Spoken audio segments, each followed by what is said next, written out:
Bismillahirrahmanirrahim. Assalamualaikum warahmatullahi wabarakatuh. Alhamdulillah. Alhamdulillahi ala ihsanihi wa syukru lahu ala taufiqihi wa amtinanihi. Asyhadu an la ilaha illallah wahdahu la syarikalah wa asyhadu anna Muhammadan abduhu wa rasuluhu sallallahu alaihi wa ala alihi wa ashabihi wa man sara ala nahjihi wastanna bi sunnatihi ila yaumil liqaihi. Laqad qala ta'ala ya ayyuhalladzina amanu taqullaha haqqa tuqatih wa la tamutunna illa wa antum muslimun. Ya ayyuhan nasu taqu rabbakumul ladzi khalaqakum min nafsin wahidah wa khalaqa minha zawjaha wa batha minhuma rijalan katsiran wa nisaa'a واتقوا الله الذي تساءلون به والأرحام إن الله كان عليكم رقيبا يا أيها الذين آمنوا اتقوا الله وقولوا قولا سديدا يصلح لكم أعمالكم ويغفر لكم ذنوبكم ومن يطع الله ورسوله فقد فاز فوزا عظيما أما بعد فإن أصدق الحديث كتاب الله وخير الهدى هدى محمد صلى الله عليه وسلم وشر الأمور محدثاتها فإن كل محدثة في الدين بدعة وكل بدعة ضلالة وكل ضلالة في النار. Ma'asyiral ikhwah rahimakumullahu jami'an. Ya, kita terus memuji dan menyanjung Allah Subhanahu wa taala dengan nikmat yang Allah Subhanahu wa taala berikan kepada kita semua. Wabil khusus nikmatul iman. Ya, dan nikmat kesehatan yang kita rasakan di malam hari ini serta nikmat kita bisa melaksanakan ketaatan kepada Allah Subhanahu wa taala. Kemudian senantiasa kita mengucapkan salawat dan salam kepada beliau baginda Rasulullah sallallahu alaihi wasallam, juga kepada keluarga beliau, para sahabatnya serta umatnya yang setia mengikuti beliau hingga akhir zaman. Ikhwah sekalian, kita masih berada pada hadis yang ke-17, yaitu hadis dari Abi Ya'la Shaddad ibnu Aus, ya, an Rasulullah sallallahu alaihi wasallam, dari Rasul sallallahu alaihi wasallam, beliau bersabda, innallaha katabal ihsana ala kulli syai'. Ya, sesungguhnya Allah Subhanahu wa taala kataba, mewajibkan berbuat baik dalam segala hal. Fa idza qataltum fa ahsinul qitlah wa idza dabahtum fa ahsinudz dzibhah. Apabila kalian membunuh maka bunuhlah dengan cara yang baik. Apabila kalian menyembelih maka menyembelihlah dengan cara yang baik. Wal yuhidda ahadukum safratahu wal yurih dhabihatahu. Hendaknya seseorang di antara kalian menajamkan pisaunya dan ya senangkanlah dan tenangkanlah sembelihannya. Ikhwas sekalian, ya, dalam hadis ini kita sudah menjelaskan di pertemuan pekan lalu bahwa ini merupakan kewajiban berbuat baik. Karena dari kalimat kataba, ya, kataba itu artinya berarti Allah mewajibkan berbuat baik. Ya. Nah, dan bentuk perbuatan ihsan kita sudah menjelaskan, ya, contoh berbuat ihsan kepada hak Allah, yaitu kita menyembah Allah, kita mentauhidkan Allah dan tidak menyekutukannya. Kemudian berbuat ihsan pada diri sendiri, yaitu dengan tidak mendolimi diri sendiri, ya. Kemudian berbuat ihsan kepada orang terdekat kita, itu, ya, orang terdekat kita, ya, baik orang tua, istri, anak-anak dan lain sebagainya. Kehadirin yang dimuliakan oleh Allah Subhanahu wa taala, itu sudah kita jelaskan di pertemuan pekan lalu.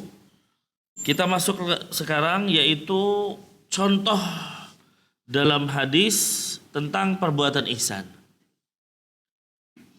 Ya, di sini Nabi Shallallahu alaihi wasallam memberikan dua contoh. yaitu berbuat baik atau berbuat ihsan dalam membunuh dan berbuat ihsan dalam menyembelih. Berbuat ihsan dalam membunuh dan berbuat ihsan dalam menyembelih. Yang pertama, ya, Nabi mengatakan wa idza qataltum fa ahsinul kitlata. Apabila kalian membunuh, maka bunuhlah dengan cara yang baik. Nah, ini. Ya. Nah, ikhwas sekalian, harus kita pahami bahwa pembunuhan di dalam Islam adalah satu hal yang terlarang dan diharamkan. Ya, makanya ikhwas sekalian, ya, di dalam Islam tidak boleh kita dengan sengaja membunuh seorang muslim. Kita udah jelaskan dalam hadis sebelumnya ya. Kita juga tidak boleh membunuh orang kafir yang terikat perjanjian dan lain sebagainya. Ini yang harus kita pahami. Namun ikhwas sekalian, ketika kita berbicara pembunuhan, Nabi Shallallahu Alaihi Wasallam mengatakan, ya, di antara tanda kiamat ya adalah banyaknya al-haraj, kata Nabi. Apa itu al-haraj? Al-qatlu, banyaknya pembunuhan. Ya. Subhanallah, kita lihat sekarang ini banyak sekali pembunuhan, ya, sampai ya pada satu titik ada satu kasus yang membunuh tidak tahu kenapa dirinya membunuh, kan gitu. Itu sudah kejadian. Karena nanti sih ikhwas sekalian, pada hari kiamat atau menjelang hari kiamat, kata Nabi Shallallahu Alaihi Wasallam, akan terjadi orang yang membunuh tidak tahu kenapa dia bunuh, orang yang dibunuh juga tidak tahu kenapa dia dibunuh. Nah, ini menunjukkan banyaknya pembunuhan yang terjadi dan kita sudah berada di antara tanda-tanda kiamat, ya, dan banyak pembunuhan begitu sadisnya. Sering kita katakan dulu di zaman kita kecil, mungkin yang generasi tua kan gitu. Kalau kecil itu dulu ada pembunuhan, bisa jadi satu desa geger gempar kan gitu.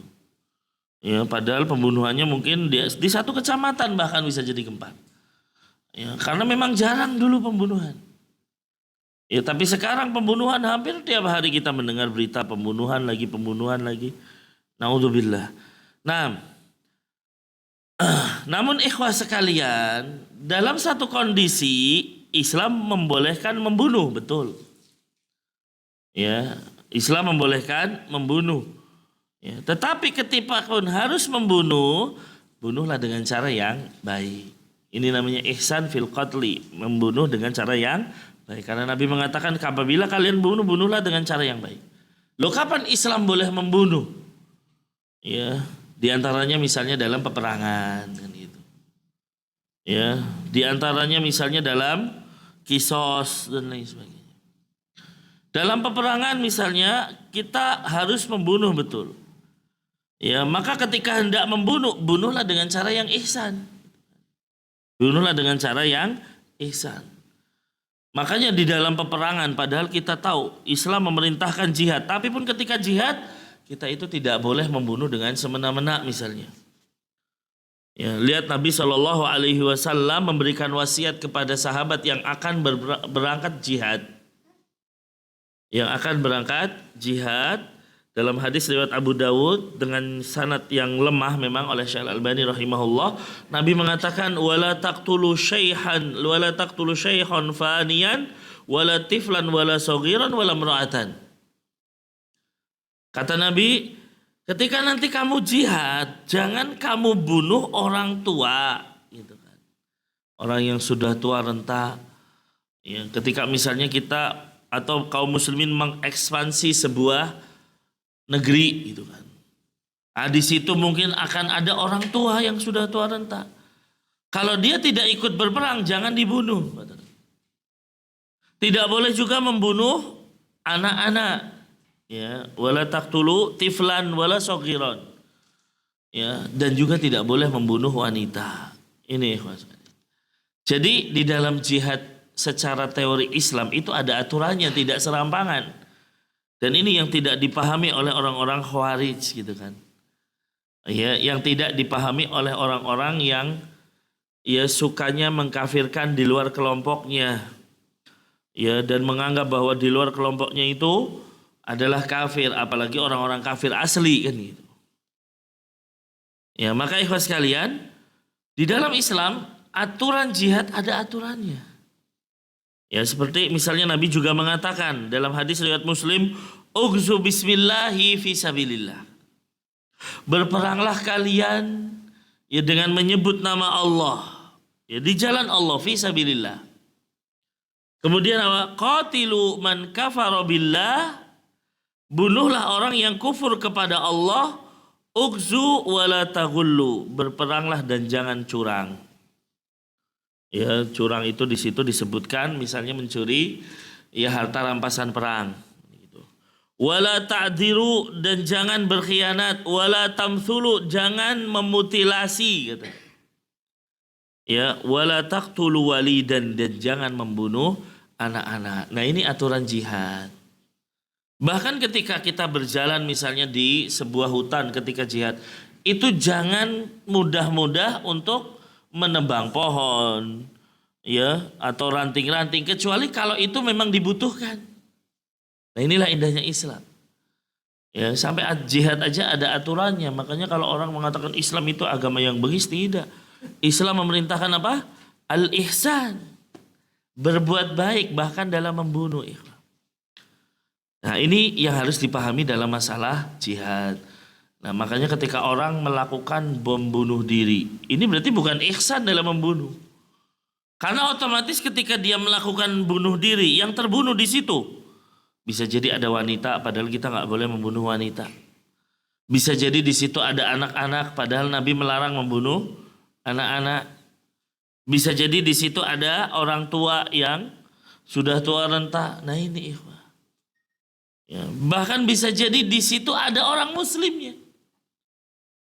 Ya, makanya apa yang terjadi misalnya pada teror-teror, ya, diawali dengan mungkin teror bom Bali dan lain sebagainya. Dan teror-teror yang terjadi ini kan ya tidak sesuai dengan syariat jihad yang diajarkan oleh Rasul Shallallahu Alaihi Wasallam. Ya, kita tidak boleh membunuh orang kafir dengan semena-mena. Tidak semua orang kafir boleh dibunuh. Apalagi kalau yang terbunuh ternyata orang muslim. Nah, ini. Ya, nggak bisa selesai dengan hanya minta maaf kepada keluarganya, nggak bisa. Awalu syai'in yuqda yaumal qiyamah fid dima, kata Nabi. Yang pertama kali akan diadili di hari kiamat dalam masalah darah. Ya, orang muslim yang terbunuh akan menuntut ya darah di hari kiamat. Kenapa saya dibunuh? Ya, nah ini ikhwas sekalian. Maka ya harus kita pahami konsep jihad yang diajarkan oleh Rasul Shallallahu Alaihi Wasallam. Memang kita pahami jihad itu adalah dzirwatus sanamil Islam, puncak tertingginya orang Muslim, betul. Ya, tetapi ada aturannya. Enggak ya semena-mena, enggak ya ya, tidak ada aturan. Gitu. Tapi ada aturannya, ikhwah. Nah, ini semua merupakan bentuk ihsan dalam membunuh. Ya, berbuat baik dalam membunuh.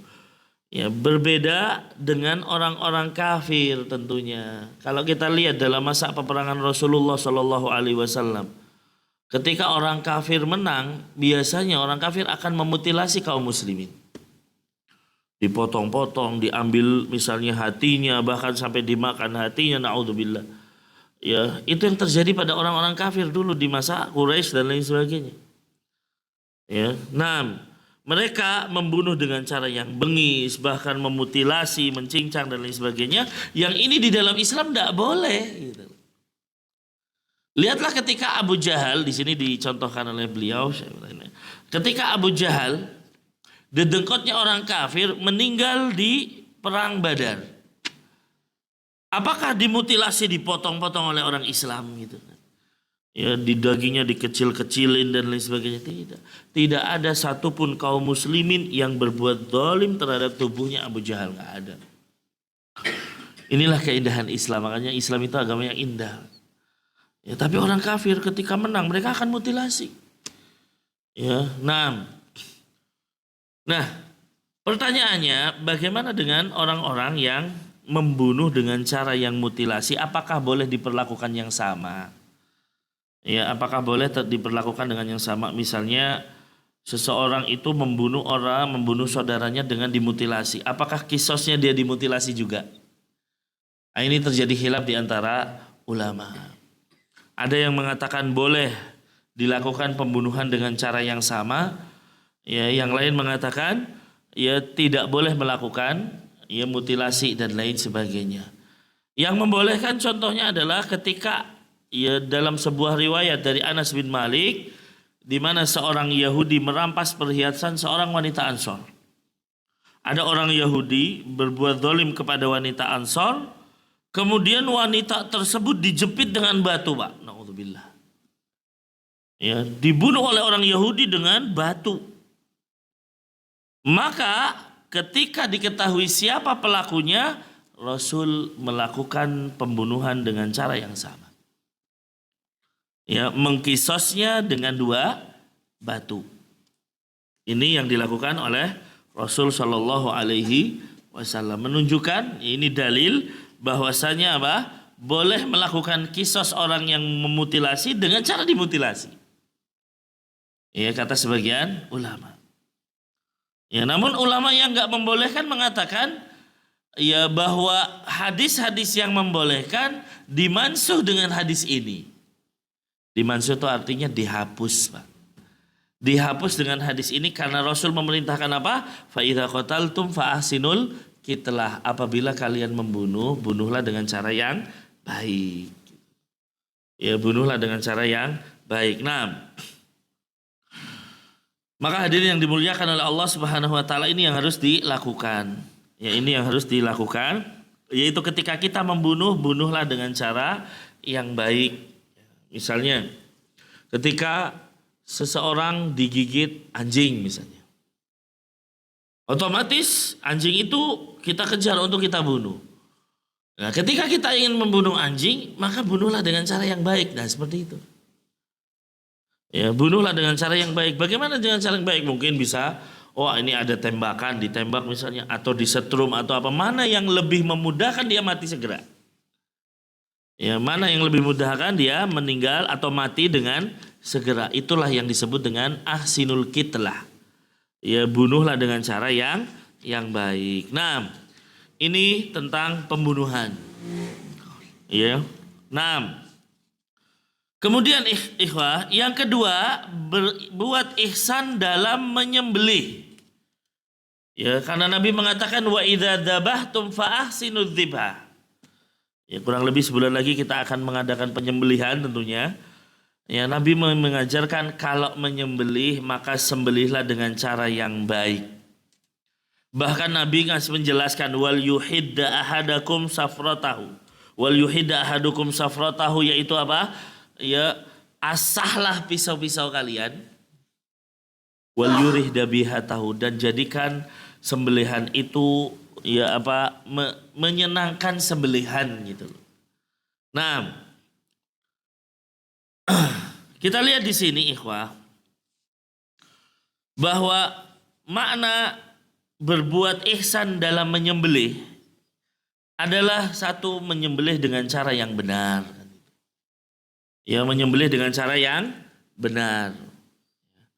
Kemudian menajamkan alat yang digunakan untuk menyembelih, karena Nabi mengatakan wal yuhidda ahadukum safratu. Ya, asahlah alat untuk menyembelih supaya tajam. Ya, jangan sampai ketika menyembelih ternyata belum tajam dan ini menyakiti sang binatang. Ya, makanya perlu dipahami ikhwah sekalian, ya, bisa jadi ketika kita menyembelihnya dengan pisau yang tumpul, itu akan berbeda dengan kita menyembelih dengan pisau yang tajam dan langsung ya tersembelih misalnya. Ya, mungkin bapak-bapak pernah ada yang merasakannya. Ya, ketika dia disembelih kok pisaunya tumpul, bagaimana rasa dagingnya dan lain sebagainya. Ya, orang-orang yang terbiasa menyembelih merasakan itu. Gitu kan. Ya, mungkin bisa jadi dagingnya kok lebih perengus gitu kan.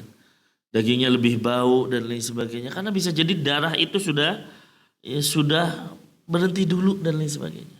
karena ketegangan yang dimiliki oleh hewan sembelihan tadi. Nah, baik.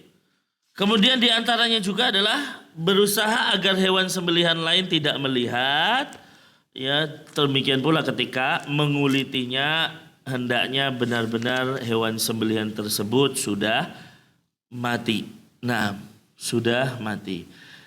Itu dua contoh yang diajarkan atau yang disebutkan oleh Rasul Shallallahu Alaihi Wasallam. Ya, tentang masalah berbuat ihsan kepada segala sesuatu. Ya, tentang masalah berbuat baik kepada segala sesuatu, Rasul mencontohkannya pembunuhan dan penyembelihan. Thayyib ikhwas sekalian, banyak faedah yang bisa kita ambil dari hadis ini. Banyak faedah yang bisa kita ambil dari hadis ya, yang ke-17 ini. Yang pertama, ra'fatullahi azza wa jalla bil ibad.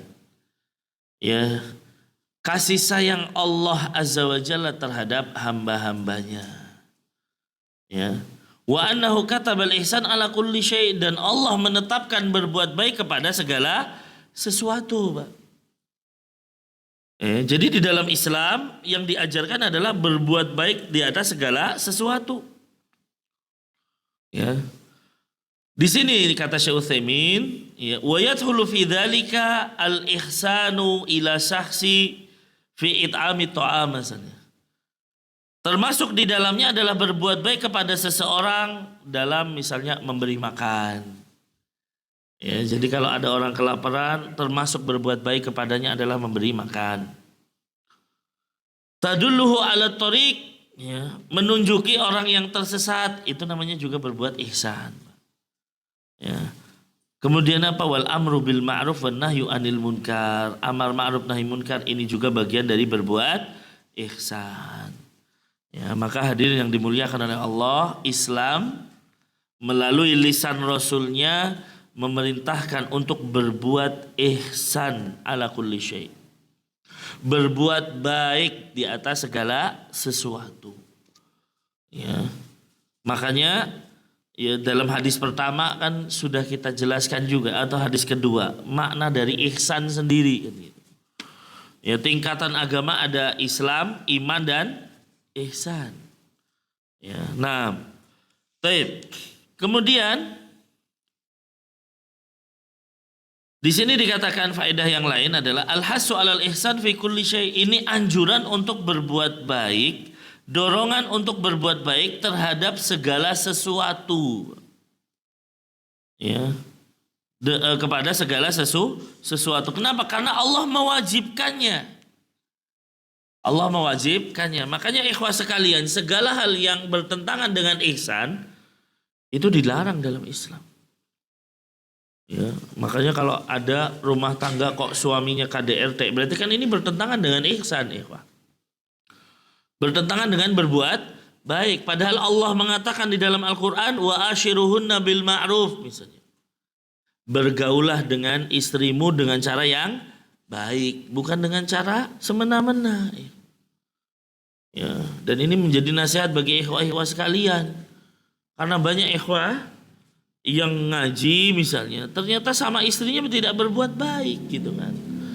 Ternyata sama istrinya malah keras. Ya, makanya sungguh miris orang itu kalau ketemu dengan ikhwah yang lain, senyum, ramah, tapi begitu di rumah galaknya minta ampun. Istrinya seakan-akan ya apa, menjadi objek untuk disakiti terus, naudzubillah. Ya, makanya ikhwah sekalian, ini tentunya hal yang tidak tepat. Ya, ini hal yang tidak tepat.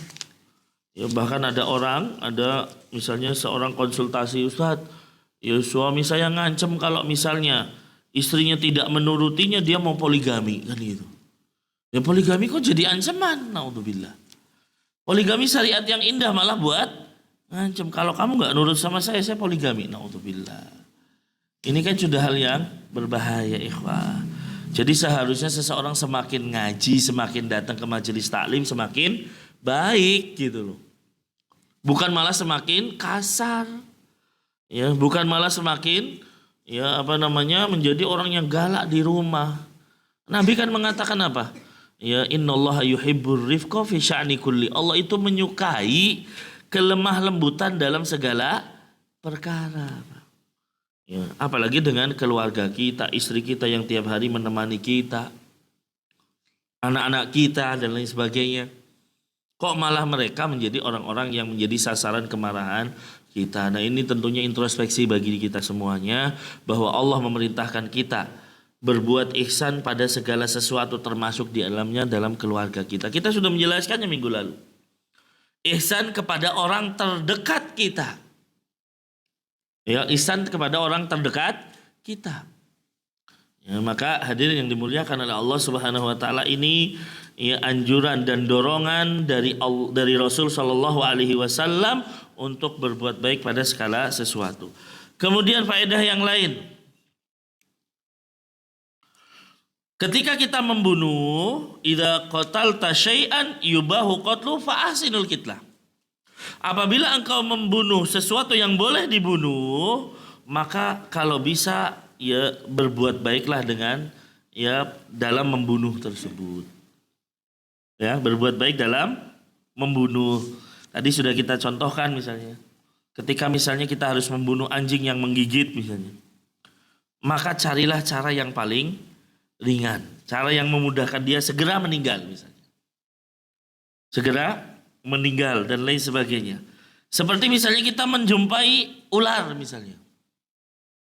Ular itu salah satu binatang yang harus dibunuh, tapi tentunya harus lihat juga kalau ada ular masuk rumah atau berada di rumah dan itu ternyata ya sesuatu yang tidak wajar, itu jangan langsung dibunuh kata Nabi Shallallahu alaihi wasallam. Tapi dibiarkan diusir dulu. Ya, kalau dia pergi berarti itu adalah jin muslim kan itu. Ya, karena kata Nabi Shallallahu alaihi wasallam, inna bil madinati al awamir.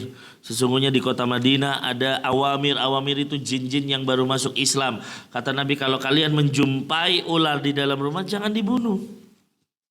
Ya, karena bisa jadi itu adalah jin muslim yang sedang ya berubah wujud dan lain sebagainya. Tapi kalau 3 kali diusir kok nggak keluar-keluar, baru ini dibunuh. Baru boleh dibunuh. Karena ini berarti ya bisa jadi jin kafir dan lain sebagainya, atau bisa jadi ular beneran. Bisa jadi ular beneran. Tapi kalau kita jumpai misalnya rumah kita di sawah, kok ada ular masuk dari pintu, ya itu insya Allah ular beneran kan gitu. Yang seperti ini boleh dibunuh. Yang seperti ini boleh langsung dibunuh. Ya, maka cari cara membunuh dengan cara yang cepat. Ya, jangan menyiksanya, gitu, dipotong-potong gitu enggak. Tapi gimana caranya? Kita pukul dengan sekali pukulan langsung mati. Kalau bisa kayak gitu, Pak. Makanya Nabi Shallallahu alaihi wasallam memberikan ganjaran pahala, kata Nabi Shallallahu alaihi wasallam, dalam pembunuhan cicak kan gitu.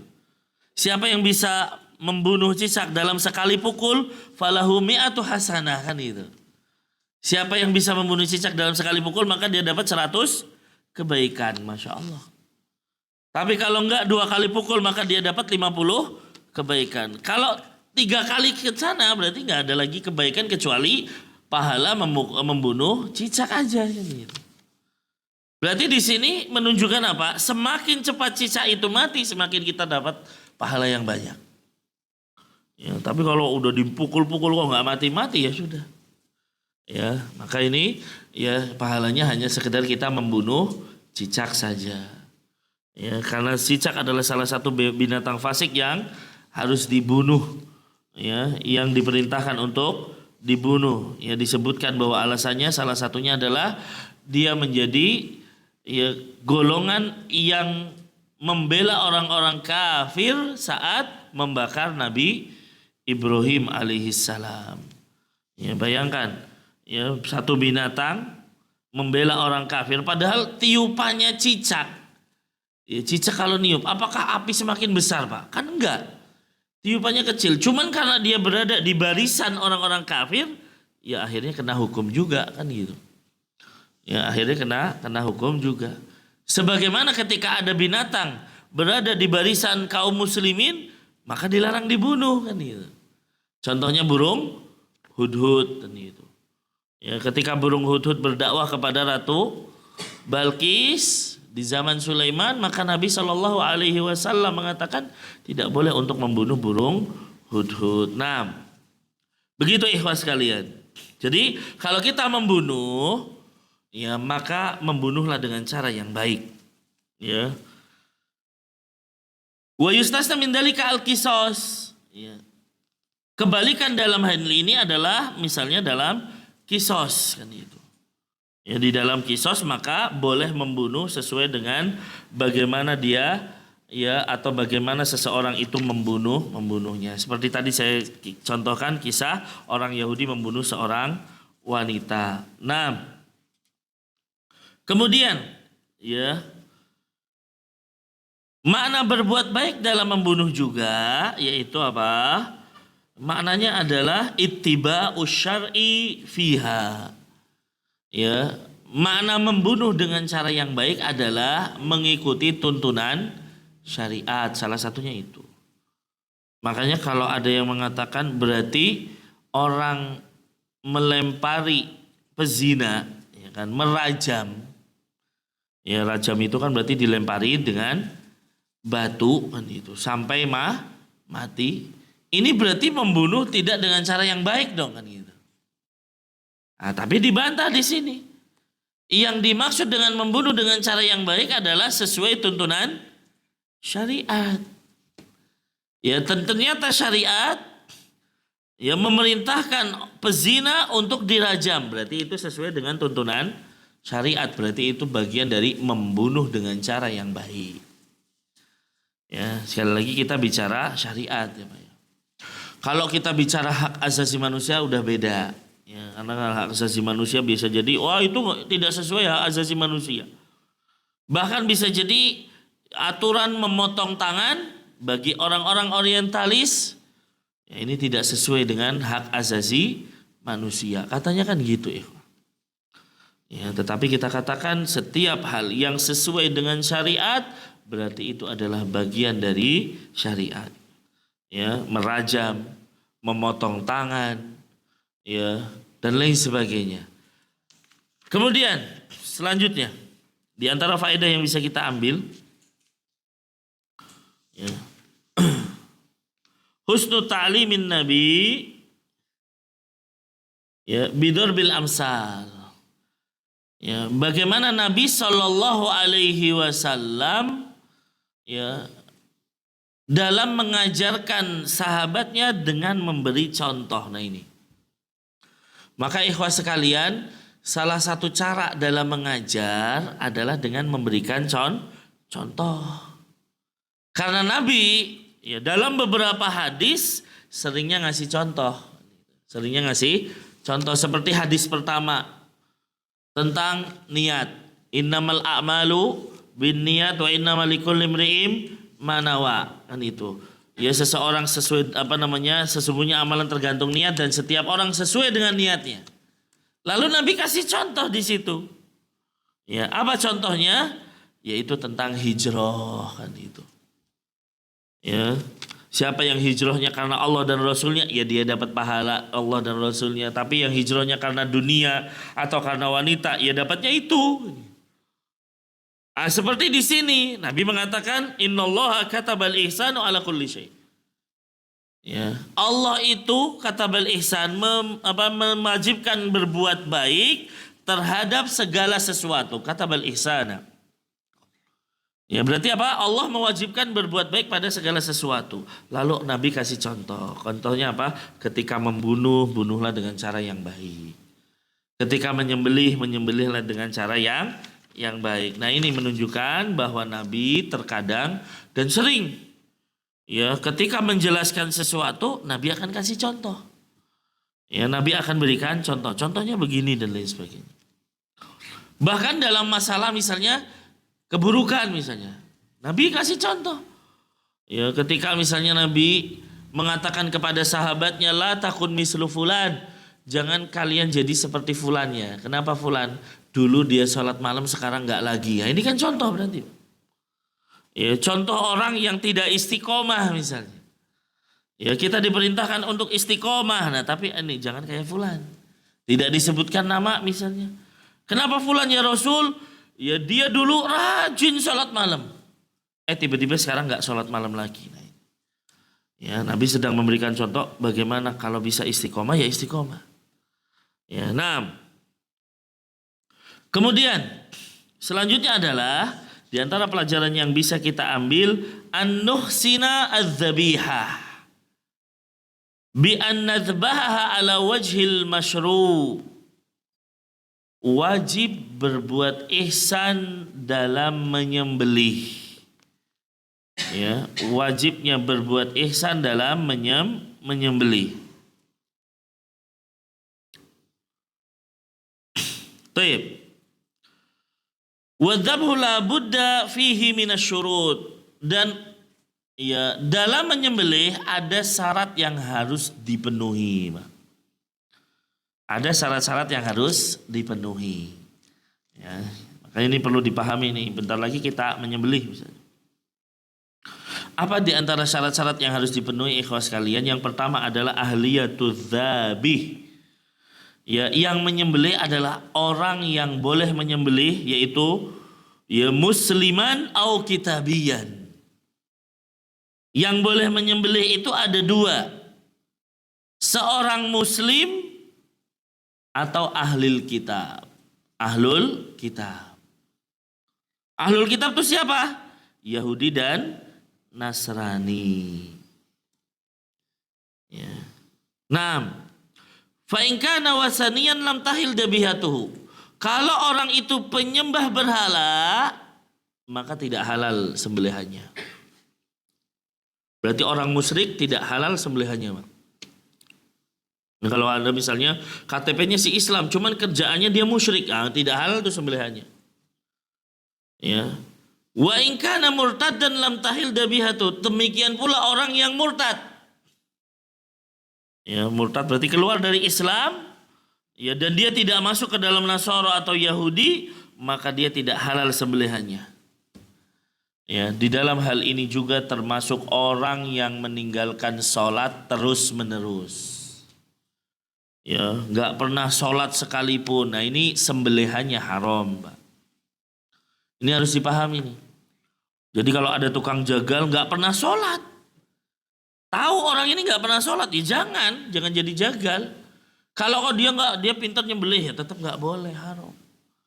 Ya, makanya ini perlu dipahami tentang hukum meninggalkan sholat. Ya, hukum meninggalkan sholat. Kalau dia sama sekali nggak pernah sholat, ya nggak pernah sekalipun sholat, ya gimana kita dikatakan dia sebagai Islam kan gitu? Orang sholat adalah tiangnya agama. Ya, jadi kalau orang nggak pernah sholat sekalipun, Pak, ya bahkan mungkin dari kewajiban sholat sudah diwajibkan sama sekali nggak pernah sholat. Wala sholat 5 waktu, ya sholat Jumat, sholat Id nggak pernah sama sekali. Berarti dia sudah kita anggap keluar dari Islam. Bedakan dengan orang yang apa? Yang kadang sholat, kadang enggak. Nah ini. Atau dalam sehari sholatnya hanya misalnya maghrib isya doang. Berarti dia masih sholat. Ya. Maka orang seperti ini tidak kita katakan keluar dari Islam. Ya, tetapi apa? Dia fa'ala kabiratun min kabairid dunub. Dia telah melakukan dosa besar, ya, di antara dosa-dosa besar. Dan kita tahu ikhwas sekalian, meninggalkan sholat ini dosa yang besar.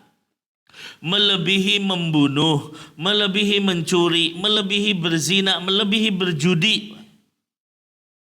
Ya, ini yang harus dipahami. Meninggalkan sholat, 1 kali sholat aja ditinggalkan, dosanya lebih besar daripada membunuh. Dosanya lebih besar daripada berzina, dosanya lebih besar daripada mencuri, berjudi, dan lain sebagainya. Ya, jadi jangan diremehkan meninggalkan sholat. Ya, tapi orang kan kadang mindsetnya beda. Ya. Kalau misalnya di satu RT ada orang ninggalin sholat, biasa aja kan gitu. Ada yang ninggalin sholat biasin. Tapi kalau di satu RT ada pencuri, kira-kira gimana, Pak? Diusir bisa jadi. Ya, di satu RT ada pezina, dia itu tukang lacur misalnya. Bisa jadi diusir dari RT tersebut. Nah itu kan. Padahal dosanya meninggalkan sholat lebih daripada berzina, lebih daripada mencuri, bahkan lebih daripada membunuh. Ini sekali kita meninggalkan sholat. Ya. Apalagi kalau nggak pernah sholat sama sekali, kan itu. Maka sekali lagi, kalau orang nggak pernah sholat sama sekali, bagaimana disebut Islam? Gitu. Ya. Tapi kalau masih ya sholat, ya meskipun bolong-bolong, maka para ulama mengatakan, ya kalau dia masih meyakini kewajiban sholat, tapi kok bolong-bolong sholatnya, maka dia tetap dikatakan sebagai muslim, namun pelaku dosa besar. Nah, ini tentang masalah penyembelihan. Jadi yang boleh menyembelih muslim, tapi muslim atau ahlul kitab. Selain itu nggak boleh. Orang kafir yang murtad, ya, orang yang menyembah berhala, atau orang-orang yang nggak pernah sholat sama sekali, maka sembelihannya tidak halal. Loh Ustaz, bagaimana dengan ahlul kitab? Apakah ahlul kitab halal? Halal. Dalilnya adalah ya, surat Al-Maidah ayat 5. Allah mengatakan wa ta'amul ladzina utul kitaba hillul lakum wa ta'amukum hillul lahum. Ya, sembelihannya orang-orang ahlul kitab halal buat kalian. Ya, sembelihan kalian halal buat mereka. Ditafsirkan oleh Ibnu Abbas, kalimat makanan di sini, to'am itu artinya makanan, Pak. Kalimat makanan di sini maksudnya sembelihan. Ya, maksudnya adalah sembelihan. Nah, dan yang dimaksud ahlul kitab adalah Yahudi dan Nasoro. Nah, ini terjadi ada perbedaan pendapat di sini. Yang dimaksud ahlul kitab itu maksudnya yang belum berubah katanya. Ya, belum berubah artinya belum dirubah Injilnya, belum berubah Tauratnya, mereka masih menyembah Allah. Ya, itu yang katanya boleh sembelihnya. Tapi kita katakan tidak. Semua ahlul kitab, Yahudi dan Nasoro, sembelihannya halal. Kenapa kita katakan semuanya? Meskipun dia telah berubah agamanya, artinya Taurat sudah dirubah sama mereka, Injil sudah dirubah sama mereka. Ya. Tapi tetap halal. Kenapa? Karena di masa Rasulullah mereka sudah merubah Injil, sudah merubah Taurat. Tapi Rasul makan sembelihannya Yahudi. Bukankah Rasul dihadiahi Yahudi paha yang dikasih racun? Rasul terima. Ya, berarti boleh. Ya, Yahudi atau Nasoro apapun kalau dia ngasih sembelihan, ya kita terima. Selama kita nggak mengetahui atau kita tidak, artinya kalau ya ternyata Yahudi itu kita lihat di depan kita sendiri, dia menyembelih atas nama misalnya Uzair misalnya. Saya sembelih dengan nama Uzair, ya ini jelas haram kan gitu. Ya jelas haram. Kenapa menyembelih atas nama selain Allah? Wong orang Muslim pun kalau dia menyembelih atas nama selain Allah ya jadi haram. Ya, jadi haram. Demikian pula orang Yahudi dan Nasoro. Kalau ada orang Nasoro nyembelih tapi tiba-tiba nyembelihnya dengan kalimat ya dengan nama Yesus misalnya, ya haram sembelihannya. Ya, tetap haram bagi kaum muslimin. Ya, sebagaimana orang Muslim menyembelih untuk misalnya ya saya sembelih ini untuk Nyi Loro Kidul, ya haram. Ya meskipun yang nyembelih adalah orang Islam. Nah ini ikhlas sekalian. Jadi ketika kita menyembelih dan kita tidak tahu proses penyembelihannya, tidak diwajibkan untuk mencari-cari kan gitu. Kata Syekh Utsaimin ya bagaimana ya ketika kita ke pasar kita nggak tahu cara nyembelihannya ayam katanya. Bolehkah kita ragu-ragu kata Nabi? Kata Syekh Utsaimin ya kul ya makanlah dengan menyebut nama Allah itu. Dan kita tidak dibebani untuk bertanya ini sembelihannya syar'i atau enggak gitu. Selama kita hidup di negeri muslim, Pak, kita mentingkan apa? Husnudzon gitu loh. Berbaik sangka. Ya kecuali jenengan lihat di depan mata jenengan sendiri sembelihannya tidak syar'i. Ya berarti kan ini sudah tidak ada hujah bagi Anda. Ya, berarti itu haram buat Anda. Nah ini yang harus diperhatikan. Nah ini yang pertama, bahwa yang menyembelih itu adalah orang muslim atau ahlul kitab.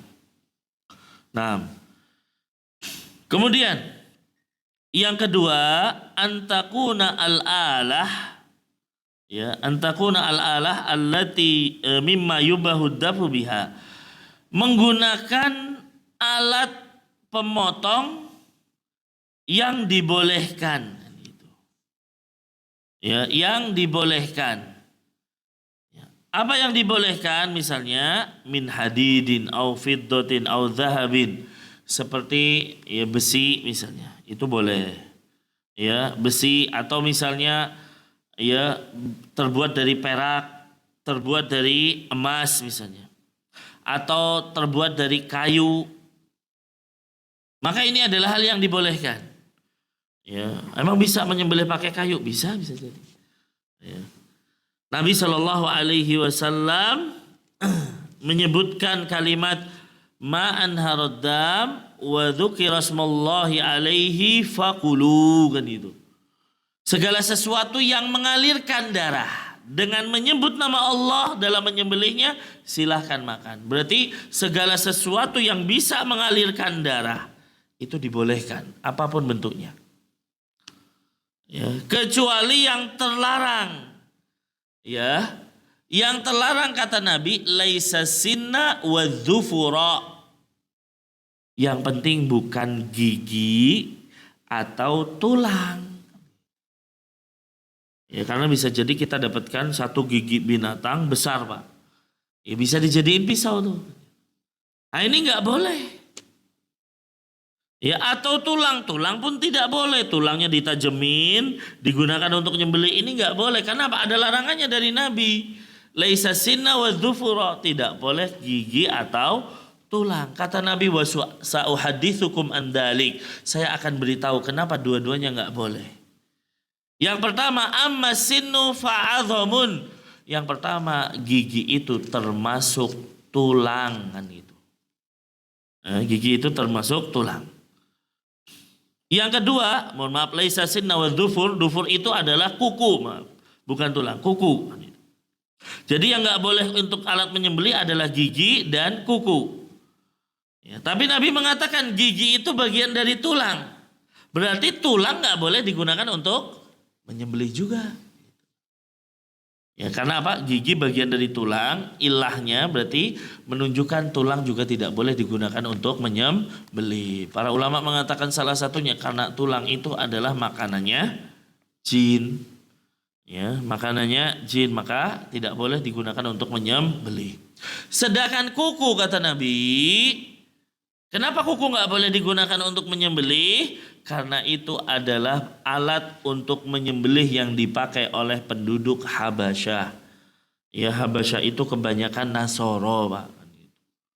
Ya, kita dilarang untuk mengikuti mereka. Nah ini yang kedua. Jadi alat untuk menyembelih adalah alat yang dibolehkan. Baik. Kemudian selanjutnya adalah ya yang dipotong adalah 4 bagian. Ini yang utama ya, Pak. Yang dipotong 4 bagian yaitu 2 urat leher wajain, ya, kemudian saluran nafas dan saluran makan. Ya, ini kalau kita mau bicara ideal dalam menyembelih. Ya. Namun bolehkah kalau cuma 2 urat leher saja? Ya, maka kata para ulama boleh. Boleh kalau hanya memotong 2 urat lehernya saja. Ya, 2 urat lehernya saja atau saluran nafas dan saluran makannya saja. Maka sembelihan itu adalah sah sebagaimana disebutkan oleh Syekh Ibnu Utsaimin. Nah, kemudian selanjutnya ya, cara menyembelih yang syar'i adalah dzukirasmullahi inda dzabhi. Menyebut nama Allah ketika menyembelih. Ya, menyebut nama Allah ketika menyembelih. Ya, maka ini adalah syarat, Pak. Allah mengatakan dalam surat Al-An'am ayat 121, ya, wala ta'kulu mimma lam yuzkarismullahi alaihi. Janganlah kalian memakan binatang-binatang yang tidak disebut nama Allah ketika menyembelihnya. Ya, berarti ini adalah syarat. Ya, ini adalah syarat penyembelihan, yaitu harus mengucapkan nama Allah. Nah, kemudian di antara contohnya Aisyah radhiyallahu taala anha mengatakan bahwa suatu ketika ada satu kaum datang kepada Nabi dan mengatakan ada sekelompok orang yang mendatangi kami dengan hasil sembelihan. Tapi kita nggak tahu dia disembelihnya dengan nyebut nama Allah atau tidak saat disembelih. Ya, maka dalam kondisi ini Nabi mengatakan sumu alaihi antum wa kulu. Ya, hendaknya kalian menyebut nama Allah dan makanlah daging tersebut. Ya, makanlah daging tersebut. Ya, berarti di sini ikhwah sekalian, maksudnya di sini kalau kita nggak tahu orang itu nyembelihnya nyebut nama Allah atau enggak, maka syaratnya gampang, yaitu kalian ketika makan menyebut nama Allah. Ya, karena kita tidak tahu nih. Bedakan kalau kita ngeliat orang nyembelih tanpa menyebut nama Allah. Nah, ini jelas haram, tidak boleh dimakan meskipun kita baca bismillah. Nah ini. Ya, meskipun kita baca bismillah, ya tetap tidak boleh dimakan. Karena ikhwah sekalian, ya yang namanya Yang namanya menyebut nama Allah Subhanahu wa taala, meskipun dia lupa, tidak jatuh atau tidak gugur. Ya, disebutkan bahwa fa idza nasiya an yusammiya fa innaha haram. Kalau dia lupa untuk menyebut nama Allah, ya sembelihannya tetap haram, Pak. Loh Ustaz, kan lupa. Ya, maka kata Syekh Utsaimin, karena ini syarat itu tidak gugur dengan lupa. Ya, syarat ini tidak gugur dengan lupa. Contoh sholat. Di antara syarat sholat harus suci dari hadas. Ya, suci dari hadas. Dia sholat, ternyata dalam kondisi dia lupa belum berwudu. Padahal dia berhadas. Apakah sholatnya sah? Ya nggak sah. Loh Ustaz, kan dia lupa. Ya, maka idza nasiya fi syarti la yuskit. Apabila syarat yang dilupakan tidak menggugurkan. Ini harus dipahami. Kalau itu sebuah syarat, meskipun dia lupa, maka tidak gugur. Jadi harus diulangi sholatnya, ya diulangi. Ya, diulangi sholatnya. Makanya itu tadi ada orang sholat misalnya, kok dia dalam kondisi belum berwudu, padahal dia tahu dia itu punya hadas, ya sholatnya harus diulangi. Ya, tidak boleh ya dengan alasan lupa. Ini yang harus dipahami, bahwa tidak boleh seseorang lupa menyebut nama Allah. Ya, karena kalau tidak disebut nama Allah, sembelihannya menjadi haram. Ya, menjadi haram. Selanjutnya ikhwah, ya wajib menajamkan pisau dan alat pemotong. Ini wajib hukumnya. Ya, karena kalau tidak tajam berarti menyakiti binatang. Nah, ini hati-hati. Ya. Makanya ikhwah sekalian, sekarang kita katakan ya wajib untuk menyenangkan hewan yang akan disembelih. Ya, hukumnya juga wajib menyenangkan hewan yang akan disembelih.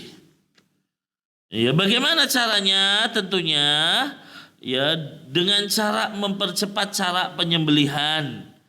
Di antara adab-adab penyembelih adalah mempercepat cara penyembelihan. Ya, kemudian apa? Ya, membaringkan hewan di sebelah kiri, ya, dan memegang pisau dengan tangan kanan dan lain sebagainya. Jangan sampai juga kalau bisa hewannya tidak melihat pisau dan lain sebagainya. Ya, kemudian juga apa? Di antara adabnya adalah menghadap kiblat. Ini salah satu adab. Meskipun kalau tidak menghadap kiblat pun sah sembelihannya. Ya, meskipun kalau tidak menghadap kiblat maka sah sembelihannya. Ya, Ibnu Umar tapi membenci hal tersebut.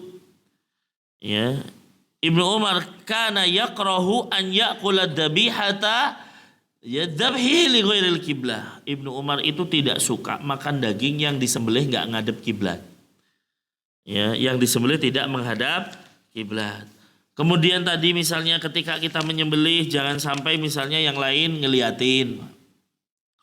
Ya, makanya kalau nyembelih satu-satu, yang lain jangan diperlihatkan karena mereka juga bisa mengerti hal tersebut. Ya, makanya tidak boleh juga menguliti di depan hewan yang lain.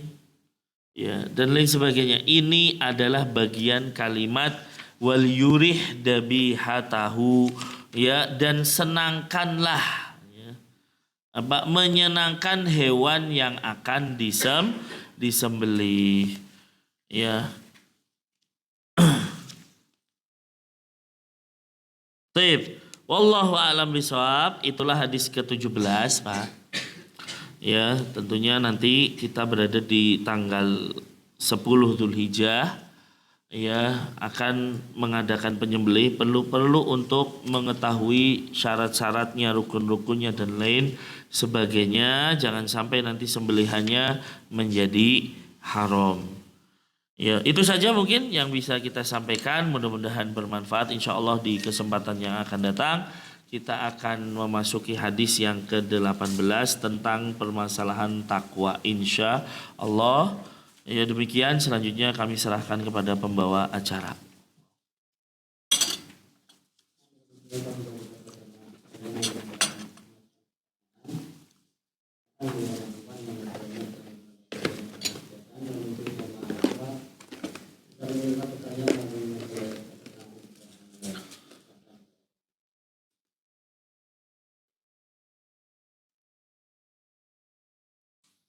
Kalau nggak ada langsung ditutup.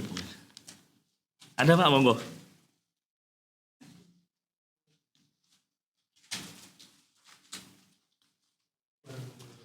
Waalaikumsalam warahmatullahi wabarakatuh. Mengenai penyembelihan, kadang secara tidak sengaja dalam penyembelihan kan namanya banyak orang jadi kadang mengganggu ya. Seperti itu kan, ini akhirnya jadi apa?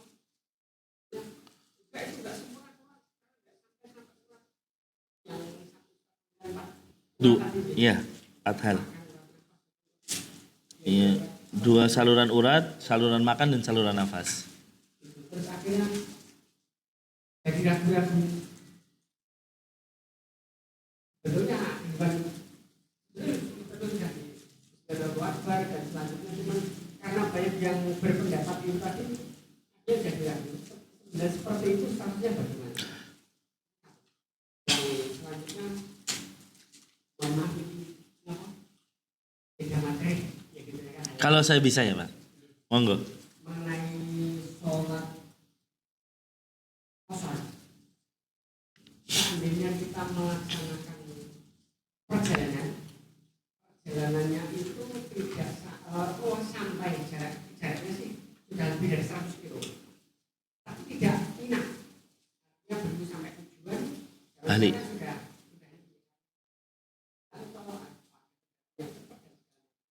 Kemudian dia balik. Dalam perjalanan sebelum nyampe itu kan melewati paling tidak 2 sholat, baik sholat zuhur maupun sholat. Itu apakah sudah diperbolehkan untuk melaksanakan qasar maupun jamak dan qasar? Karena kalau saya ikutkan kajian di sini itu, orang dikatakan safar itu harus persiapan memang niat safar. Niat safar itu bawa bekal, bawa pakaian ganti dan biasanya orang safar meskipun hanya batas kota. Iya. Waalaikumsalam warahmatullahi wabarakatuh. Tapi yang pertama tentang sembelihan, makanya di sini ikhwas sekalian, Ya, ketika akan menyembelih atau apapun itu, tukang jagalnya memang benar-benar sudah ahli gitu loh kalau bisa. Ya kalaupun belum ya diajarin gitu loh. Ada orang-orang yang memang sudah ahli ngajarin nanti seperti ini dan lain sebagainya. Ya, dan ketika menyembelih ya bisa jadi jangan terlalu banyak orang kalau bisa gitu. Ya, kenapa? Ya tadi membuat ragu gitu kan. Lah bagaimana kalau sembelihannya seperti itu? Maka yang harus kita pahami ketika sudah tersembelih dua uratnya berarti sudah sah.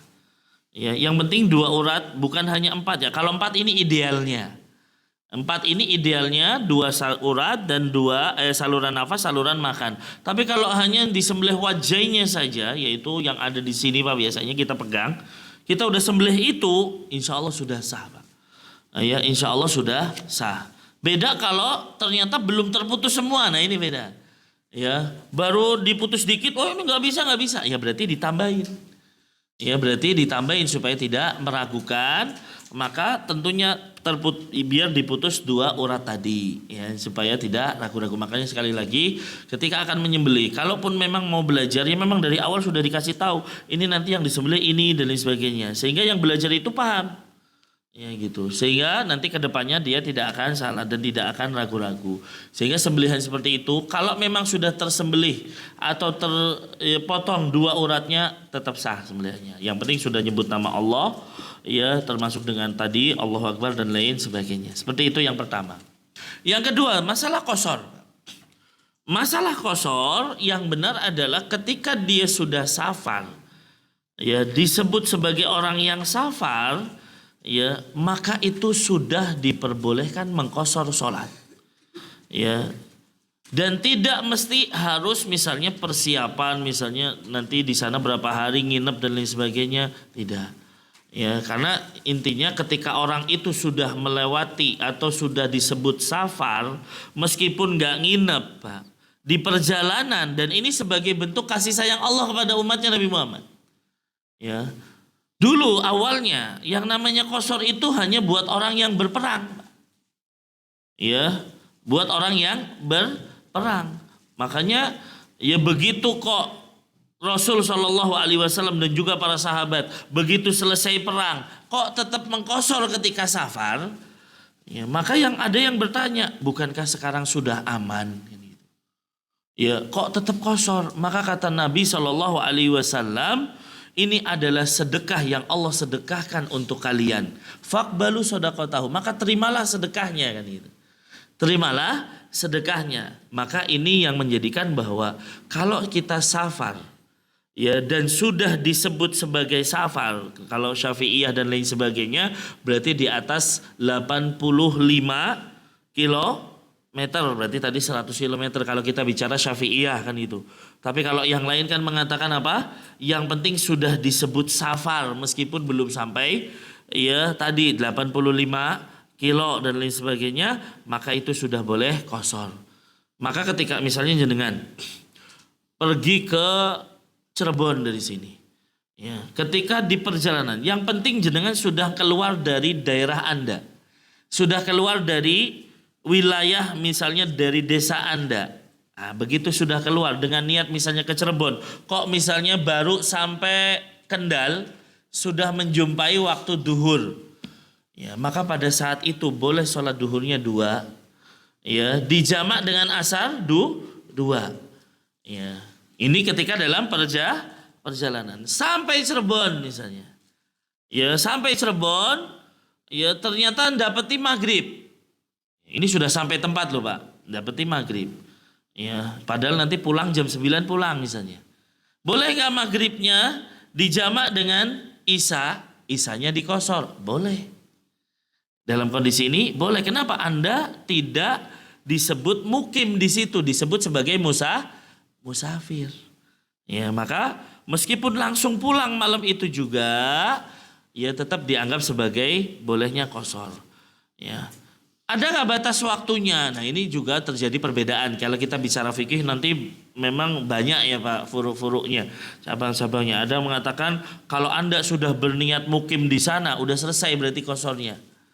Ya langsung itmam, aslinya menyempurnakan sholat misalnya.